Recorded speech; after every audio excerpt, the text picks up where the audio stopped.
Watch Dogs Legion, the game everyone hated, but 5 years later, let's see what it's like to play now. Its first downfall was the amount of bugs, frame rate drops, and overall horrible performance that rendered the game worse than the state of my arse. But what is it like now? Well, you'll be pleased to know that I encountered very few bugs and performance issues on my playthrough, despite playing on both console and PC, which is a very promising start. But one of the game's most unique aspects, which was also seen as its next biggest flaw, was the fact there was no main character, and instead you could literally play as anyone. But was it really that bad? As I glance at my dog shit selection of operatives, mainly consisting of hags and the working class, it's evident that I need to find someone else to play as, whilst finding out their dirty little secrets. It's great to see that the scamming cutoff time is 4 PM sharpish. The whole idea of being able to play as anyone makes this mechanic pretty vital to the game this time around. There are certain NPCs you definitely want to recruit, and from my experience, you don't just want to play as any old bastard. This Becky prick has to be one of the most unsuspecting hitmans of all time, and is supposed to be one of the best operatives you can find, apparently. But she won't join you right away, and you have got to do a few missions first. As we head to our first objective, I cane it in my terrorism mobile. Yeah, it can also turn invisible too, unrealistic as hell but rather fun, and makes the classic piss poor Ubisoft driving mechanics they still can't get right after years of various games a bit more bearable. It's great to see that gender equality is at the forefront as we begin our first bare knuckle fight. These are one of the various side activities in this game, and we don't hold back. Well, that's what happens when you're shit.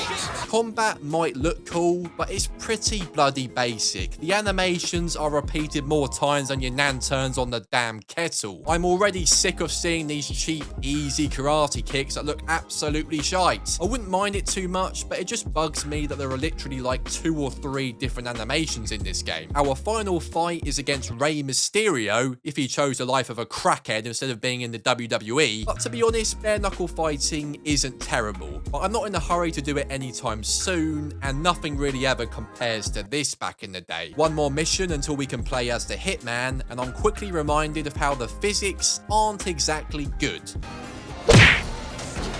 I never thought parking my car like a BMW owner would lead to producing burn victims. We deliver a package more securely than this AIDS-infested company known as Every. All objectives are done, and let's play as the highly anticipated hitman. Welcome to DedSec. Yes, I'm so ready to help out the cause. God, the voice acting is like eating dog shit that's concentrated. Jesus Christ. Now, honestly, who the hell did the voice acting in this game? It needs studying. But regardless, the hitman has a few unique abilities like a rifle, a pistol, and a leather fist. And she even has the trusty fiber wire, similar to this bald bell end, which looks pretty promising. Each character you play as will have certain abilities or flaws. That's why it's essential you pick decent recruits, and not ones that run like they have half a kilogram of feces in their pants. I have to say, even though this game gets a load of hate, I still enjoy sneaking about, giving enemies a royal twat, and hacking things up. It's pretty fun to do. All enemies feel completely at your mercy, and playing as the hitman is actually pretty damn fun. Nope, she's god to hell useless. From my experience, the spy remains the best character to use in Legion. The invisible and missile-equipped car, along with a silent pistol and spy watch, makes him pretty OP. But are the missions actually fun? Firstly, the location designs can be frustrating at times, like when I wasted about 20 minutes of my life like a dumbass trying to figure out how to enter this particular building. The parking lot was heavily guarded, which would make you think that's how you get in. Nope, there's a god to hell front door to the building you can just walk into. Now, cheers game, really appreciate that. In typical Watch Dogs fashion, we drive somewhere, take out a couple of thugs, and hack away like you're playing Call of Duty World at War about 10 years ago.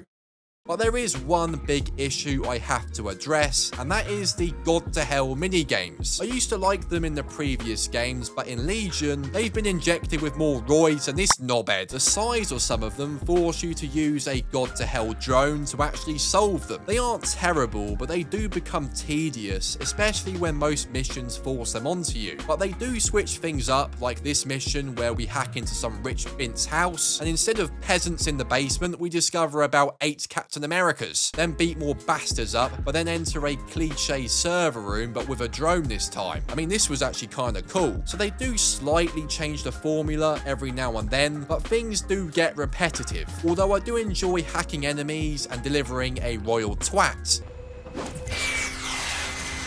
Ah, for fuck. The open world was also something that was highly criticised in this game for failing to feel alive and feeling a lot smaller in size compared to the first 2 games. Firstly, it really does suck there's such a lack of interiors. For whatever reason, there is barely any in this game, and all shops are lazy ass menus instead of enterable buildings like in the first 2 games. But aside from this, the setting of London is actually really fun to explore, and is a nice change. It's actually quite underrated, and as someone who actually lives in the UK, it's nice to actually play a game that isn't set in the US for once. The landmarks and locations of London have been designed incredibly well, and I was actually there in real life not long ago, and it's pretty damn accurate, minus the lack of crackheads, knife crime, and regular phone robberies. And the futuristic take is also quite unique, and it actually does work pretty well. However, despite the great open world and enjoyable gameplay, unfortunately the story has some serious issues. Now, without spoiling it, the twist towards the end tries its best to be engaging, but the game massively struggles to introduce any likable or decently written characters that you actually care about. And not having a main character obviously doesn't help, but I honestly think they could have developed a great story if the supporting characters were decent and likable enough, and if the voice acting wasn't a new grade of the meaning piss poor. We're the reason the city's gone to shite, you see. I mean, the only person I remotely gave a royal toss about was the AI called Bagley, so that pretty much says it all, doesn't it? However, the Bloodline DLC was actually pretty decent and features Aiden from the first game and Wrench from the second. It's almost like Ubisoft said, yes, we know our main story is utter shit piss. Here is a DLC with 2 characters you actually care about. I would advise checking this out if you were a fan of the first 2 games like me. So is Watch Dogs Legion worth playing? Regardless of the story being awful and missions getting repetitive at times, if you want to explore a truly unique open world and love the gameplay formula of Watch Dogs, ignore all the haters. Definitely give it a go, as I still enjoyed this game despite its flaws, and I personally think it gets a lot more hate than it deserves. But please just don't pay silly money for it. Make sure to grab it proper cheap at Instant Gaming by clicking the link down below. And do you think Watch Dogs Legion deserved all the hate? And if you would like to find out whether Far Cry New Dawn is worth playing in 2025, this was pretty interesting to say the least, just click the card on screen to check out that video. Thank you guys for watching as always, and I'll see you next time.